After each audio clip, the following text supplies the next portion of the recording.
Titlul declarației mele politice de astăzi e Părintele Nil Dorobanțu. S-a născut la 1 august 1920 în satul Crainiș, comuna Bala, județul Mehedinți.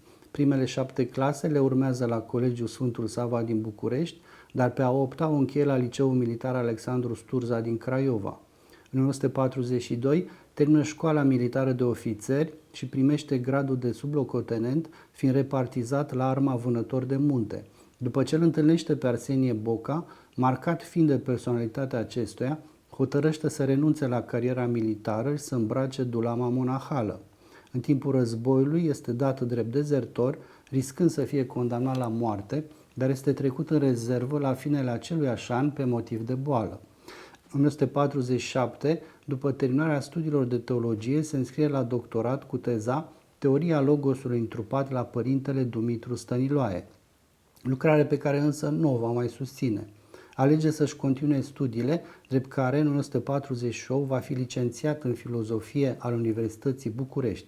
Împins de zel, urmează câțiva ani facultatea de drept, pe care însă nu o va mai termina. Se spune că știa 12 limbi străine, însă și-a sacrificat înclinația de poliglot, închinându-și viața lui Dumnezeu. În anul 1947, în Duminica Floriilor, va fi tuns în monahism sub numele de Nichifor, pentru ca 2 ani mai târziu să fie hirotonit ieromonah.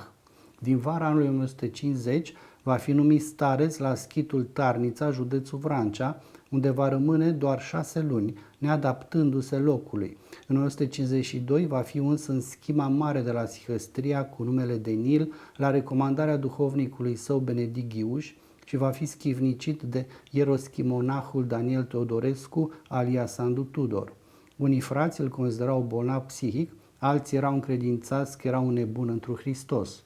De-a lungul anilor trece prin mai multe mănăstiri: Radu Vodă București, Zaclău Tulcea, Buluc Pudna, Mușunoaile Pudna, Tarnița Vrancea, Tarcău Neamț, Măgura Ognei Bacău, Sihăstria Neamț, Arnota Vâlcea, Nicula Cluj.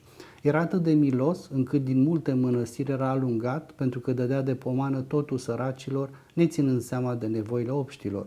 Modelul lui de asceză și predicile naripate îl vor face tot mai renumit și tot mai căutat de oameni. Din mărturisirile credincioșilor, Nil apărea simultan în mai multe locuri sau dispărea când voia, iar atunci când predica cădea în extaz. Nil Dorobanțu chema oamenii la pocăință și la mărturisire creștină, chiar cu riscul de a fi prigoniți de către autoritățile comuniste. În 1954, datorită predicilor sale răsunătoare împotriva comunismului, va fi arestat, torturat și umilit, fiind acuzat de agitații publice. Dar din lipsă de probe va fi eliberat. După propria mărturisire, a fost examinat de o comisie formată din 20 de medici care l-au declarat clinic perfect sănătos.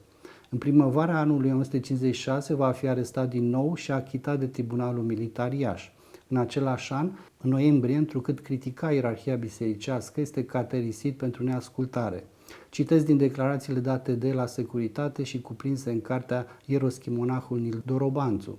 Hristos m-a trezit înainte de a veni ghemonii, am avut ocazia să fug, iar din mâna lor, dar acum eram decis să merg înaintea lor, să predic, să lase religia liberă, să dea drumul lui Hristos din temnițe. Era scris să sufăr pentru Dumnezeul meu, dar eu nu știam ce mă așteaptă și nu bănuiam cât de cruzi sunt ateii.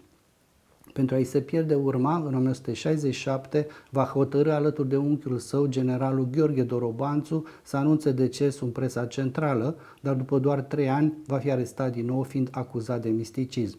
Pe 27 martie 1977 va fi agresat de persoane necunoscute, în urma atacului trecând la cele veșnice. Când a fost adus în martie 1977 de undeva din Vrancea, tot pieptul și spatele erau negre de lovituri. A lăsat în urma multor ani de studii, mii de pagini de manuscris, ele nefiind publicate nici astăzi. Nebun întru Hristos, cu o reputație de rebel nedispus să săvârșească concesii, sihasul acesta rămâne un nume învăluit în legendă. Sunt onorat ca sub cupola Senatului României să pomenesc numele părintelui Nil Dorobanțu.